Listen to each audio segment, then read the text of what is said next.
We're going chapter by chapter, verse by verse on Wednesday nights. We are currently going through the book of 1 Samuel. And last week we covered 2 chapters. I know, amazing. Yep, 2 chapters. We studied chapter 5 and chapter 6, where the ark was in Philistine possession. It was captured by the Philistines after victories over the Israelites, 2 victories. And they decided that it would be a good idea to put the Ark of the Covenant, in their temple to their god Dagon or Dagon. And that did not work out very well for Dagon. This was a battle between the gods that was playing itself out in religious artifacts, so we got to see the results. But long story short, on the morning of the second day, the statue of Dagon was laying on the ground, all busted up. Jerry, it was a daggone shame for that to happen. You know what I mean? Just the Lord absolutely embarrassed that false god, Dagon. And that began a game of hot potato with the Ark of the Covenant. The Philistines were now passing it off from city to city. It's causing us problems. You take it. No, now it's causing us problems. You take it. And on that went for a while until the Lord started to turn the heat up a little bit, to get the point across that he wanted the ark to be returned to his people, the nation of Israel. And they could handle it for a while. The swellings, they could handle.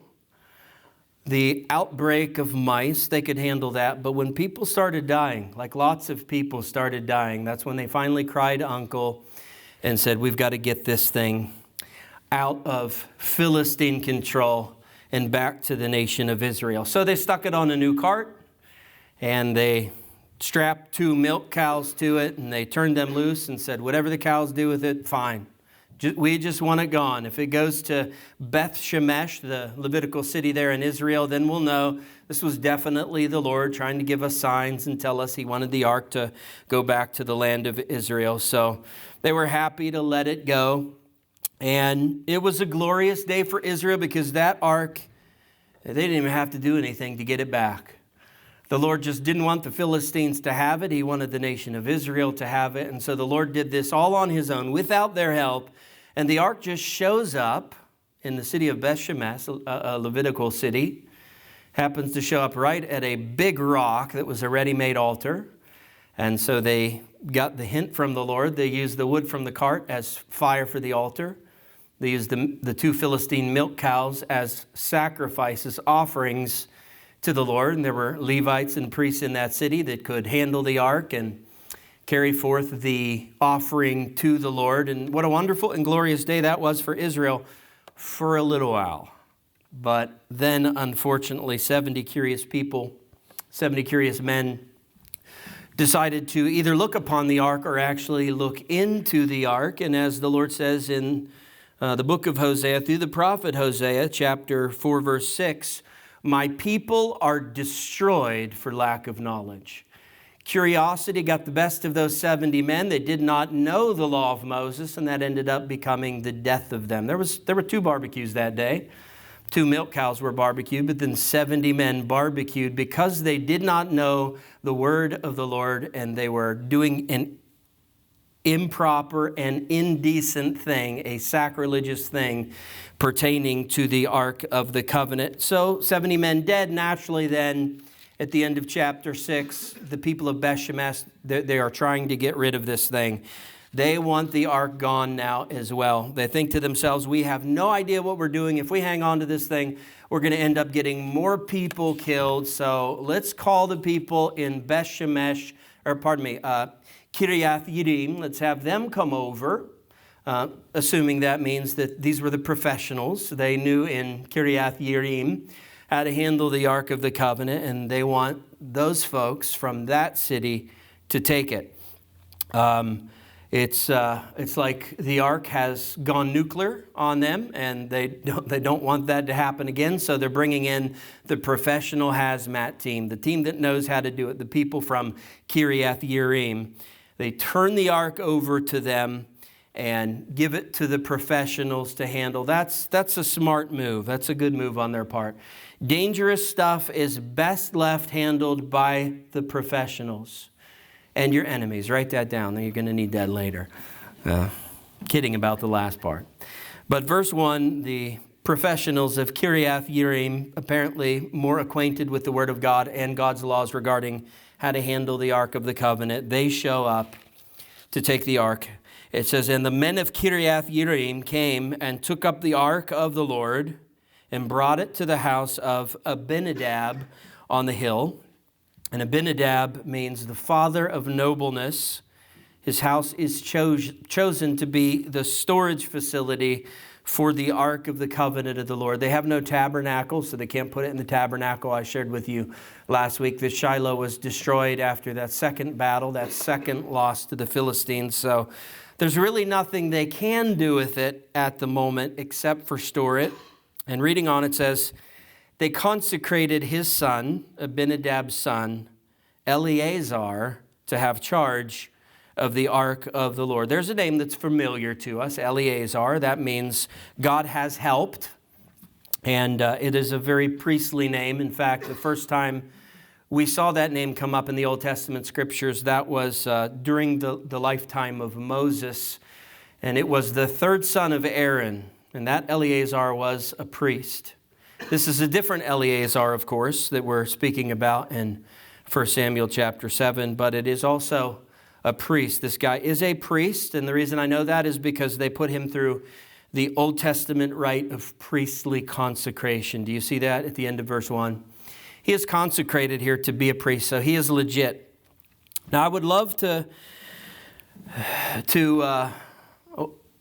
really get inside the heads of the home here that's housing the ark and really ponder over their thoughts, because I wonder what they were thinking. I think personally, for me, it would be a little bit unnerving to have the Ark of the Covenant in storage in my house, knowing that the thing just went nuclear and killed a bunch of people, knowing that there were very serious rules about how to handle this thing, what to do with it, what not to do with it, knowing that the consequences of violating those laws were very serious in the eyes of the Lord. I think it'd be petrifying to have it in my home. I can just imagine my conversations with my kids. Kids, keep your voice down.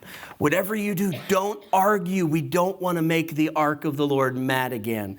But they have this bomb, as it were, ready to go off, stored in their house. And then we're told in verse 2, by the way, it does end up working out for them. They're fine. In verse 2, from the day that the ark was lodged at Kiriath Yearim, or Kirjath Jearim, if you're reading this from the King James Version, a long time passed, says verse 2, some 20 years. So hopefully you caught that. There is a 20-year gap between the ark's arrival in Kiriath Yearim and the events of the rest of this chapter that we're studying tonight. In other words, 20 years pass between reading verse 2 and verse 3. So that would put Samuel here in his 30s now. We had good reason to believe that he was about 3 or 4 years old when he was dropped off at the tabernacle and given to Eli to be dedicated to the Lord all the days of his life. We have good reason to believe that Samuel was approximately 13 or 14 years old, 10 years later, when he received his call from the Lord to be a prophet. And now you just add 20 years to that. And that puts him at about the age 33, which is a significant age in the Bible record, if you know what I'm talking about. Potentially as old as 34, 35 years old, as young as 32, but somewhere in that ballpark. So he's an adult. He's kind of coming into his own in prophetic ministry. You'll see that. He's very active in prophetic ministry from this point forward. Now, overall, the ark would remain in storage in Kiriath Yearim for about 100 years total, from the time that it's dropped off to the time that King David finally calls for it and has it relocated to Jerusalem. But then, you have the wait between King David, King Solomon, and the construction of King Solomon's temple. The ark waits a very long period of time in storage, first in Kiriath Yearim, then in Jerusalem, but it's not in its proper place until Solomon gets the temple built, with David's help, of course. And then finally, the ark can be put where it's supposed to be, the Holy of Holies, in the temple, Solomon's temple. and then actually be utilized as it was supposed to. So it's a long wait for the Ark of the Covenant, and really not a lot going on with the Ark. It says, reading on in verse 2, that all the house of Israel lamented after the Lord. This is good. This is a good thing. This is the beginning stages of a national revival for the nation of Israel, and a rather significant one, I would add. They got close to revival back in chapter 6 during that worship session. The cows come back, and the cows come home, and they had the ark with them. Praise God, the Lord delivered the ark. Better than DoorDash, it's here. And now we're having this worship session. We're offering sacrifices to the Lord. I think if there was no catastrophe on that day, that could have been it. That could have just launched them into revival. But that tragedy of the loss of those 70 men because of the Ark of the Covenant, I don't know, I'm just speculating here, but it seems like that may have sent the nation of Israel mixed messages. You know the flower thing, he loves me not. The ark is home. He loves us. 70 men dead because of the ark. He loves us not. We're confused. Lord, what's happening here? And it would seem that kind of set them back for 20 years. 20 years of, as we read in verse 2, lamenting after the Lord, wanting a relationship with Him, wanting to get back to Him, missing that relationship that they had with God, and yet maybe a little bit fearful because of what happened 20 years ago to really act on that. But thank the Lord, now we have Samuel coming into his own in prophetic ministry. And in verse 3, Samuel outlines a very clear path back to the Lord for the nation of Israel. Check this out. He says in verse 3, "And Samuel said to all the house of Israel, if you are returning to the Lord with all your heart, then put away the foreign gods and the Ashtaroth from among you, and direct your heart to the Lord, and serve Him only, and He will deliver you out of the hand of the Philistines." Now you might want to make note of this verse, because in just one verse, Samuel has given us really the 4 steps for personal and therefore national revival. This was given for Israel, 4 steps for Israel's personal and therefore national revival, or spiritual reformation if you prefer. And it reads just the way it should read for us. This works exactly the same for us as it did for the nation of Israel. So if you are wanting revival in your Christianity, if you're wanting spiritual reformation in your life, this renewal before the Lord for your family, for your community, your city, your state, your country, well, this is the passage. These are the steps. And these are always the steps. This always works. Step number 1, Samuel said, return to the Lord with all your heart. That is coming back to valuing your relationship with the Lord, letting that mean everything to you, and really getting your heart behind that. Your whole heart has to be committed to that.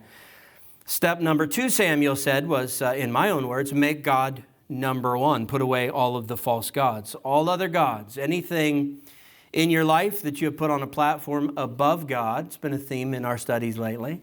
Anything above God in your life, that has got to go. And the Lord has got to be number 1. Step number 3 was direct your heart to the Lord. And that is different than step 1, returning to the Lord with all your heart. That's the first step of this. That's the first turn to the Lord. But directing your heart to the Lord is different in that it's just not a one-time thing. It's an ongoing act. It is ongoing action of continuously directing your heart to the Lord. Because you know how this works. The enemy is going to use the world to try to redirect your heart away from the Lord. Over and over again, every day of your life, the enemy's trying to get a hook in you and drag you into being more interested in the temporal things of life rather than the eternal things. So that's your responsibility to stay on top of that. It's your responsibility to just continuously be directing your heart back to the Lord. You'll feel it get pulled away. You'll feel your vision taken off the Lord at times. There's just no way around that. And when you do, you stay on top of that and you direct your heart back to the Lord. And then step number 4, according to Samuel, was serve the Lord alone. Serve the Lord alone. I shouldn't have to tell you, but service is a part of life. We all serve. Whether we want to accept that or not, we are all called into the service. We are serving someone or something in our lives, and our service will always betray any false professions that we may have. We can say that our profession is this: I'm serving the Lord. But when you say that, you realize the rest of us can see you, right? We can see your life. We can see your service, and we can tell if you're really, truly matching up with your profession. Your profession is going to be betrayed by your service if you're not serving the Lord. If you're professing a relationship with God, there will be evidence. You cannot be a whole believer just on good beliefs and good intentions alone, but the Bible teaches us that your salvation is going to materialize into service. It's going to play itself out, work itself out through good works. And that service to the Lord, it really needs to be sincere and singular. That your service has to be to the Lord and to the Lord alone. As Jesus said in Matthew chapter 6, verse 24, you cannot serve two masters. It does not work. You will either love the one and hate the other, or be devoted to the one and not the other. You're going to pick one eventually. And then the example he gives is, you cannot serve God and money. I wonder why he picked that one. Okay, no, I don't wonder. I know why he picked that one. Money is a very popular god. You can't serve both. You can't make money your god and say that you're a servant of the Lord as well. You're going to have to pick one, and whether that's money or possessions or whatever else could exist as a god in your life, you can't serve both. It's the Lord and nothing else, or it is nothing at all. So those are the 4 steps to revival or spiritual reformation. Those are always the 4 steps. They always work. From Old Testament to New Testament, they always work. Verse 4, so the people of Israel put away the Baals. They bailed on Baal, like that, and the Ashtaroth, and they served the Lord only. That was Samuel's counsel, and they took his counsel. Verse 5, then Samuel said, gather all Israel at Mizpah. Does anyone remember what Mizpah means? We had a study on this, a couple actually. We've mentioned it a couple times. Mizpah means the Lord keep a watch on you, but remember, it's not like a positive thing. It doesn't mean, oh, may the Lord watch over you. What it actually means is, I don't trust you. I don't trust you any further than I can throw you. So may the Lord keep his eye on you and watch for anything shady that you might be doing. That's really the meaning of this word, Mizpah. So gather all Israel at Mizpah. And Samuel says, I will pray to the Lord for you. Verse 6, so they gathered at Mizpah and drew water and poured it out before the Lord. So that was a very symbolic act. They were expressing outwardly what they were experiencing inwardly. This is always the way with the New Testament rites that we have, whether it's communion, if we're observing communion, or whether we're conducting a baptism. Those are always outward expressions of inward truths or inward experiences. That's exactly what this is. It says in the book of Lamentations, chapter 2, verse 19, pour out your hearts like water before the presence of the Lord. That is what they're symbolizing here. By pouring the water on the ground, they're symbolizing, Lord, I'm pouring my whole heart out to you. That means I'm committing it to you. I'm giving it to you. The point of the symbolism is that pouring water onto dry ground, that's a permanent thing. You can't undo that. You know how they say you can't unscramble an egg? I think that's true. Has anyone ever, successfully done it? No, I'm pretty sure that's true. You can't unscramble an egg. And just as well, you can't recover water once you've poured it out onto dry ground. You could try that, like, you're drinking the last couple sips of your water bottle. Okay, done, poured out. No, wait, one more sip. No, it's too late. You lost that water. It's a permanent thing, and that's the symbolism here for the heart. My heart, Lord, our heart as a nation, we're pouring it out to you. We're giving it to you. We're committing it to you, and we can't take it back. We won't take it back. That's what they're saying to the Lord. Reading on in verse 6, and they fasted on that day, which is a way of showing the Lord that He is more important to your soul than food is to your body. And the Lord knows when a believer is fasting, something serious is up. I mean, they really need me at this moment in their life. If a human being is sacrificing food to communicate with me or to get something from me or to have a need filled, well, then they must be in a point of very serious need. That gets the Lord's attention. And they fasted on that day and said there, we have sinned against the Lord. That's confession. And Samuel judged the people of Israel at Mizpah. And that means this was, an ongoing thing. He judged them. He served as a judge for them. That includes hearing disputes between two folks that were arguing or two parties that were scuffling over something and then settling those disputes. So it was very courtroom kind of stuff. But it was also giving judgments to people that would come to Samuel and say things like this. Samuel, I really don't know the Lord very well. I'm new at this. I don't know really what the Lord stands for. I don't know the law. And so I'm asking your counsel, Samuel. What should I do in this situation? Samuel, what can you help me to decipher between right and wrong? How does God feel about this? Can you guide me in godly decisions? Stuff like that would be brought to Samuel. And he would hear those issues and settle those issues. It was civil judgments and it was spiritual judgments. You could even say Bible teaching. He was really teaching people the law of God when they would come to him. How does God feel about my situation? Okay, here's what God said in Leviticus, whatever. So it was civil work, government work, but it was also spiritual and ministry work. Israel did not have separation of church and state. Remember, the law of Moses, that was everything for the nation.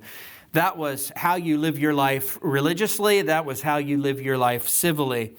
And really, any question that a person could have about life for the nation of Israel, that all pointed back to one place, the Word of God in the Torah. So, just a reminder before we move on here that Samuel is a judge over Israel in the official capacity. That's what we're seeing here. Samuel is the final judge during the time period of the judges. And if you recall, the position of judge was essentially a position of rule. It was pretty similar to the position of a king or a monarchy. It is really tough to figure out if there were any differences between the judge's ruling and the king ruling. Really, the only differences that I clearly see are in the fact that in the monarchy there was planned succession. I always say secession first, I don't know why. There was planned succession. When one king was passing on, there was someone to step up and take his place. And under the rule of judges, that really wasn't the case. The Lord just raised them up when times got really bad and they helped out for a while and then they passed on. And then things would get bad for a while because they didn't really have anyone ruling over them, and God would raise up another judge. Long periods of time in between.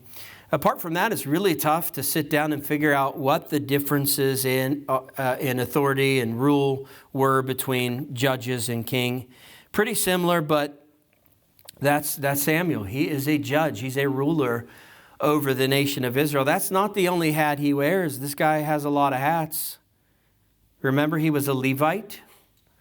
So that means he is a tabernacle worker. That's how he started his life in ministry, as a tabernacle worker. I know there's no tabernacle right now, but there's still tabernacle work. We're going to read about it in this chapter. We read about it in chapter 5, chapter 6. There's still tabernacle work, and even though there's no tabernacle, he's going to be doing tabernacle work. He's a Levite. He is a so he's a tabernacle worker, right? He's an official judge or ruler over the nation. And then don't forget, He is an official prophet, and I mean prophet like in the official authoritative capacity. He's all three of these things. He's wearing many hats. He's pulling triple duty, just like some of you at work, because no one else wants to work these days, so you're doing the job of 2 and 3 people, and no one will apply. No one wants to work. And that happens in ministry a lot as well. The Lord has to have those who are working pull a lot of extra labor, more than their fair share of labor, just because there's not a whole lot to do the work. As Jesus said in both Matthew chapter 9 and Luke verse 10, the harvest is plentiful. There's plenty of work to do in the kingdom, but the laborers are few. So Jesus had to say, you guys need to pray for laborers. And that can be the case for many churches that can really struggle with this, having few workers, and the workers that they do have are overworked. Thankfully here at Anchored, I think we do pretty well at that. We have a lot of people distributing the workload. We have a lot of people helping out. I'm so grateful for that. That helps to keep the wheels turning on this thing. Well, I guess Anchored would be. That helps to keep us, well, that ruins the Anchored analogy. Never mind. An anchored ship doesn't move. I kind of hung myself up on my words there. Now, we do pretty well there. We are thin in some areas of ministry for sure, but that's temporary. The Lord is working. He's already moving pieces in place. We trust the Lord with that. So when the time comes for us to need more workers in specific areas, the Lord will pull that all together. He always does. Verse 7. Now, when the Philistines heard that the people of Israel had gathered at Mizpah, the lords of the Philistines went up against Israel. Now, keep in mind, this was a religious gathering for Israel. But the Philistines don't know that. They just see a bunch of people gathering around, and they assume the worst. They panic. They figure it must be a military gathering. And that makes them nervous. And what do nervous Philistines do? They attack. A lot of people are like that too. They're just always suspicious that you're going to attack them. So they're always like sitting on go, ready to launch into attack mode against you preemptively, ready to beat you to the punch. You know people like that, right? You have to watch your countenance around them. You have to be very careful with your words, because man, if you say something that can be taken wrong, or you have an even slightly cross look on your face, here comes the fight. But the lords of the Philistines thought this was a military gathering, so they went up against Israel. And when the people of Israel heard of it, they were afraid of the Philistines. It's still fresh in Israel's mind. What happened the last time that they fought against the Philistines? They squared off against them, and they got their backsides handed to them. They got beat rather badly. So yes, of course they're afraid, but they don't need to be this time. There's some big changes this time. They have returned to the Lord, and that's going to be the difference in all areas here. So they're fine, they're safe. They don't know that. They're filled with fear. Samuel actually had already given God's word to them on this. They had this promise from Samuel. If you'll take these 4 steps to revival, if you'll return to the Lord, then verse 3, God will deliver you out of the hands of the Philistines. God's going to give you the victory. That was the promise of the Lord. Return to me, and I will give you victory over the Philistines. And so, yeah, they were going to be just fine. They didn't know that, but they were going to be just fine. So will you, by the way. If you compare yourself to that one little promise that this group of Israelites had from the Lord, think about how much better off you are, how many more promises you have from the Lord about His provision, His providence, His protection in your life.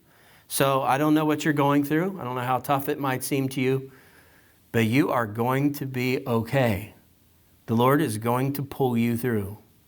The Lord is going to give you the victory. He is. You can trust Him.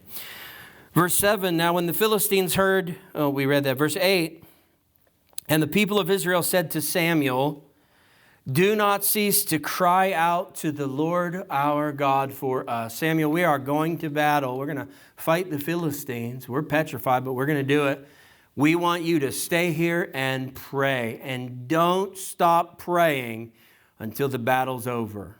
I like that role. I think that would have been my pick that day. Yeah, you guys go out. You handle the fighting. I'll stay here and pray for you all. Very good job that Samuel had. And it says that he may save us from the hands of the Philistines. Pray that for us, Samuel, that the Lord will give us the victory. Last time, when they were afraid of battle against the Philistines, they turned to the ark of God, but this time they turned to the God of the ark. So they are in a much better headspace right now. They've learned their lesson. Remember what they said last time? Call up the ark. Let's take the ark out there so that it may save us. What did they say this time? So that he may save us. Do you see how much better they're doing right now? They're not trusting in the ark, the it. They're trusting in the him. They're trusting in God for their battle. So they're now marching on faith, trusting in their God. And I like the fact that they did this. They ask for prayer help. That's always a very good decision. Ask for help. If you know you're heading into a battle or a challenge in life and you're a little bit concerned about the stability of your faith and you think that maybe at some point in that battle there's a chance that your faith might get a little bit weak, then this is what you do. You ask for prayer help. And go to brothers and sisters in Christ and ask them to pray for you. Go to the church leaders, ask them to pray for you. Ask me. I have time to pray for you. I do. I will pray for you. And prayer really matters. And sometimes it's the only thing that matters. And prayer really helps. And sometimes it is the only thing that can really help. So depend on that. Get prayer when you need it. Verse 9. So Samuel took a nursing lamb and offered it as a whole burnt offering to the Lord. And Samuel cried out to the Lord for Israel, and the Lord answered him. Okay, now, tricky verse. I had alluded to this verse before when I had talked to you about Samuel and his lineage. He is not a descendant of Aaron. I shared with you before that means that according to the law of Moses, he can only be a Levite. He cannot serve as a priest. He cannot conduct sacrifices. He can't do the work of a priest without transgressing the laws of Moses. So this verse really complicates that whole thing for us. You read that with me, right? It sure sounded like Samuel just made an offering, like as if he was a priest, that he sacrificed this animal to the Lord. And it is possible that that happened, but I don't want to be so quick to jump to that conclusion here. I know people read this verse and they say, well, that settles it. Samuel was a priest.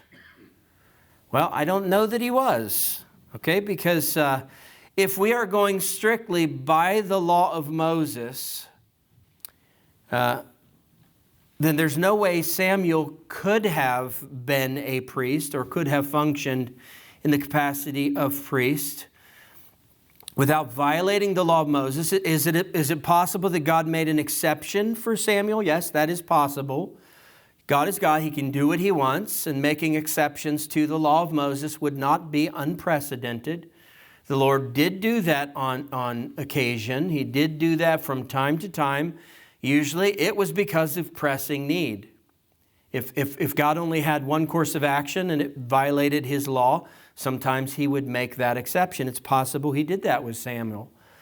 But we just read that there was a guy named Eleazar that was in charge of the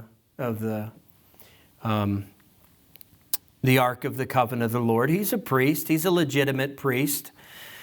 So what I want to do is just get you thinking momentarily, and I don't want to spend too much time on this, but just to get you thinking momentarily that if we're looking at this strictly adhering to the law of Moses, assuming that Samuel would be also strictly adhering to the law of Moses, there is another way to look at this. And that would be that Samuel, when it mentions Samuel as making an offering to the Lord, that all that is really telling us in verse 9 and also in verse 10, we didn't get there yet, but All it's really telling us is that Samuel made an offering to the Lord. And that means he is an offerer in that situation. It does not necessarily mean that he is serving as a priest and actually sacrificing that animal. It just means he's the offerer. And that there very well could have been a priest there that was taking that offering from Samuel and doing the work for his offering on behalf of the nation of Israel.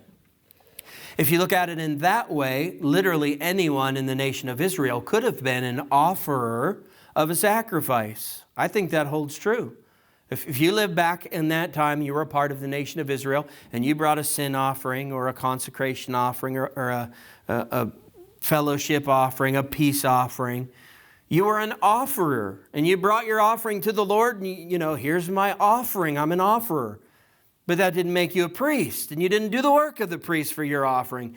You still had a priest that did that work. It's very possible that that's what has happened here.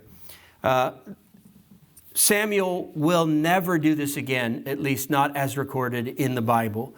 Now, he will talk about it again in chapter 10. He's going to tell King Saul that I want you to wait for me.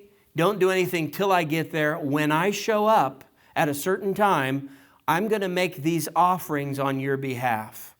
And you get to chapter 13, you realize Saul was a very impatient guy. He waited. Samuel did not show up when he said he would. And so what did Saul do? Saul performed those offerings himself. He did it himself. He did the work of a high priest. And that ended up being the thing that cost Saul his crown. So that's another thing that kind of seems like Samuel is saying that he's going to do the work of the priest there in chapter 10, even though he doesn't get a chance to do it. Chapter 13, Saul does it. Again, though, that is not definitely telling us that Samuel's intentions were to go there with these offerings and then perform the work of the offerings himself. It very well may be that he would be traveling with an entourage of ministry. Levites to help, priests to handle the offering, so we can't make that assumption. Here's all we can really say either way. For sure we can say that Samuel is either not a priest at all in any way, or he is serving as a priest, but very unofficially and very unconventionally, just because of sheer need on behalf of the Lord. So that's kind of where I stand on this. I don't know where you do, but honestly, all things considered, I figure it probably matters pretty little to you whether Samuel was an official priest or not. I doubt your salvation is going to be rocked tonight by whether or not Samuel is or is not, was or was not a priest. Oh man, Arlyn said he wasn't. I can't do this anymore. No, I doubt that's going to happen. So I'll leave that for you to study. It's complicated. Verse 10. As Samuel was offering up the burnt offering, which again very well could have been carried out by a priest, the Philistines drew near to attack Israel. And when war threatened and the enemy is close, starting a fire is a terrible idea. That's sending smoke signals to your enemy. That's telling them exactly where you are. They're having a worship service here. They got the fires on the altar going. There's a big smoke signal announcing to the Philistines, hey, we're all here having a community worship service. We're vulnerable right now. But listen, when threatened with war and with the enemy close, starting an altar fire is always a good idea. It's always a good idea. And it doesn't matter if the smoke's going up. It doesn't matter if your altar fire gives away your position. That's always a good idea, because an altar fire is always going to alter the outcome in your favor. It's always going to result in good for you. So watch this. Watch how this works for the nation of Israel. Watch how this altar fire does not ruin them, as it normally would for most nations. But the Lord thundered with a mighty sound that day against the Philistines and threw them into confusion, and they were defeated before Israel. Pretty incredible, right? It was a wonderful victory for them. not the most important of the chapter. The biggest victory in that chapter was their return to the Lord. That was the thing that mattered most, and everything else mattered way less. But everything else did matter. It mattered that they won this battle, and this was a great victory for the nation. And all the Lord had to do to make this victory happen was to make some noise, was to crack some thunder, and then Israel wins because their enemies are confused. Now, I'm sure you've become familiar with the concept of a diversion. I'm sure you've heard of that before and know what it is. I mean, it's in just about every action, adventure, and thriller movie that they make or TV show. You know what a diversion is. That's trying to draw the attention away from where you don't want the danger to be. You're creating a diversion. You're pulling attention somewhere else so that you're fine where you are. Well, that's exactly what the Lord did for the nation of Israel and their worship service. The Lord caused a diversion. He confused the Philistines. They were marching toward the smoke signal, the announcement of where the nation was, but the Lord confused them with the thunderings and the loud noises, the sound, the confusion, the discombobulation, the disorientation of the Philistines somehow ended up giving the Israelites an advantageous position from which they could attack and defeat the enemies, the Philistines, or at least that's the way that it would seem to me. So this reminds us of the need for church security. That's a must. It reminds us of that during our church services, we are most vulnerable, especially the pastor. The pastor is always up front with a great big bullseye on him. There's no one in front of him. If you were standing level with the crowd, there's at least a chance someone else catches the bullet for you. But if you're standing up on the stage, you got a big target on you for someone with ill intentions. But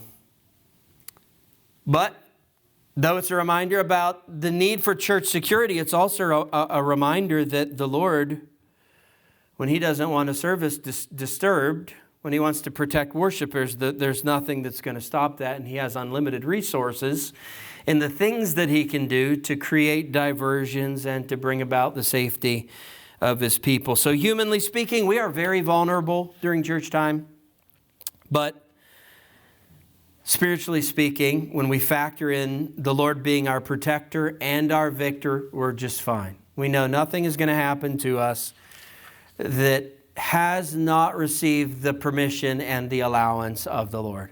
I've seen so many videos that prove this very thing, The attacker slips. The target moves just the right way at just the right moment. The gun doesn't go off. Over and over we see these videos and we're amazed at the Lord. Lord, it's so easy for you to do that, to protect us. It makes you wonder why we're so fearful about things like that, doesn't it? We should probably trust the Lord a lot more than we do. Verse 11, and the men of Israel went out from Mizpah and pursued the Philistines and struck them as far as below Beth-kar. Now, we don't know who this Beth is and why she parked so far away, but no, I'm kidding. It's just a bad joke that you come to expect from me as your pastor, and I'm happy to deliver. And I never want to disappoint you. Beth-kar means the house of the Lamb. So the enemies were driven below the house of the Lamb. I'll let you make your own applications of that. Verse 12. Then Samuel took a stone and set it up between Mizpah and Shen. Shen means tooth. And called its name Ebenezer. Ebenezer means stone of help. For he said, till now the Lord has helped us. So I like that. They set up that Ebenezer stone because, so far, this is going okay. We turn back to the Lord. So far, He's working everything out. It's thanking God for the thus far. Thanking God for being with us thus far. If you go back to 1 Samuel chapter 4, it was in the city of Ebenezer that Israel lost those two battles. And then had the Ark of the Covenant captured by the Philistines. So commemorating this victory with an Ebenezer stone is a way of connecting those defeats and kind of putting the capstone on those defeats and saying, okay, well, yeah, but we lost those battles in Ebenezer, but we turned back to the Lord. And thus far, since we've turned back to the Lord, look what's happening. We're winning. The Lord is blessing us, and all is well. A monumental victory for the nation. Memorial stones or pillars of memorial stones were used quite often in the Old Testament scriptures, weren't they? We first see Jacob setting up a memorial pillar for the Lord. Moses did that at Mount Sinai. Joshua did that. He set up 2 pillars of stones. Remember, one in the middle of the Jordan, of course, when the ground was dry, during the crossing, and then one on the west side after they crossed. He set up another pillar of stones, and now here we have Samuel setting up a single stone as a pillar, or as a memorial stone, or as an Ebenezer stone. Why do God's people need memorial stones? Why do we need Ebenezer stones to say the Lord has been with us thus far? We need that, and we've talked about this before in our studies. We need that because of our very poor memories. That's why we need that. We need those constant reminders that, oh yeah, that's right, the Lord won this battle for me. And if we don't do that, if we don't set up these Ebenezer stones in our life, then what ends up happening is that we get into the next battle and we forget that the Lord has ever helped us before. We forget everything we know. We lose our trust in Him because we're not remembering correctly in the sheer panic of the moment. Now, I wouldn't suggest that you need physical Ebenezer stones. I mean, if you want to do that, that's fine. Set a big rock outside your house and put a plaque on it when your friends come over. What's that? Well, that's because the Lord helped me through this spiritual battle, so there's that stone. What about all the stones in the backyard? Yeah, those are more Ebenezer stones. If you want to do that, that's fine, but it doesn't have to be an Ebenezer stone physically for us in the New Testament. But I do think there are good ways to implement that. It can be something as simply as just monuments that you put up in your mind so that you won't remember. It can be notes that you jot down so that you don't remember. It can be things that you hang on your wall. But all of those things are Ebenezer stones in our walk with the Lord. Some of you old-timers, and don't be offended, I include myself in that statement. Some of you old-timers, you're familiar with the song, Come Thou Fount of Every Blessing. That was written in 1758, and the first line of that second verse reads like this: Here I raise my Ebenezer, hither by thy help I'm come. That was the first line of the second verse of that song. That is a reference to the verse that we're studying today, and it is an acknowledgement of what I just said. A very good usage for modern versions of personal Ebenezer stones in our lives to remind us of what God has done for us thus far. Now, with that said, I have already decided on what I am getting all of you for Christmas 2025. I'm buying all of you Ebenezer stones. Well, actually, they're just stones until you take a permanent marker and write a victory on them. Then they'll be Ebenezer stones, but that's what I'm getting you all for Christmas. Hey, don't worry about how much it cost me. You guys are worth it. So you can expect that from me come Christmas time, unless the Lord talks me out of it.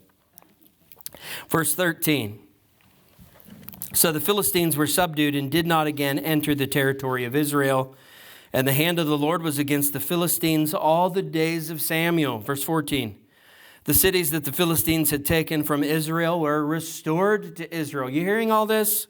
From Ekron to Gath. That means all those 5 major cities of the Philistines. Listen to this. And Israel delivered their territory from the hand of the Philistines. They got all that land back. There was peace also between Israel and the Amorites. This is pretty wild stuff, folks. Pretty incredible advancement and spiritual blessing for the nation of Israel. That tells us that this return to the Lord by the nation was an extensive one and an extended one. I say extensive in the sense that it wasn't just a handful of people in the nation that had returned back to the Lord. And I say extended in the sense that it wasn't just like a few months of trying and then, I don't know. Kind of want to keep my options open, explore other gods. This was an extensive revival and an extended one. This was a very long period of faithfulness from the nation of Israel in honoring their God, a very long period of time where God was rewarding their faithfulness and fulfilling His promise to bless them, to beat their enemies, to give them prosperity in the land, the stuff they had been wanting from all the way back to the days in Egypt. Unfortunately for us, we don't get to read about that. We should have years and years and years of reading about hundreds of incredible, wonderful things from the nation of Israel during this time period of faithfulness. Unfortunately, you know how it works. It's the bad stuff that makes the news headlines. So when things are good, usually, quick pass. Yep, things were good for 30 years, 40 years. Okay, next, let's come to the next bad thing where the Lord had to bail someone out. Just look at the life of Enoch. What do we know about Enoch? Like nothing. All we know is that Enoch walked with the Lord. All his life he walked with the Lord, and then the Lord took him.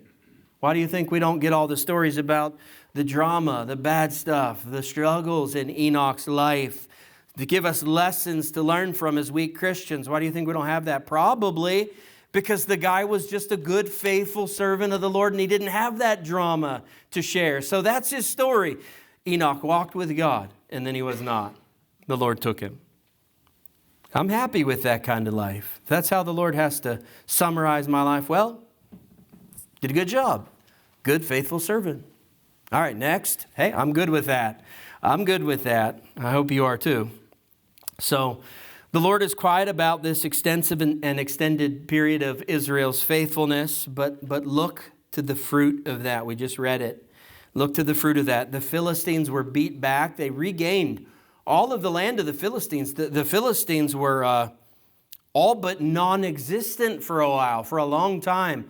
Now that's going to change, but for the moment, Israel gained all of that ground back. They had beat the Philistines, and they had even become allies with the Amorites from the east side of the Jordan.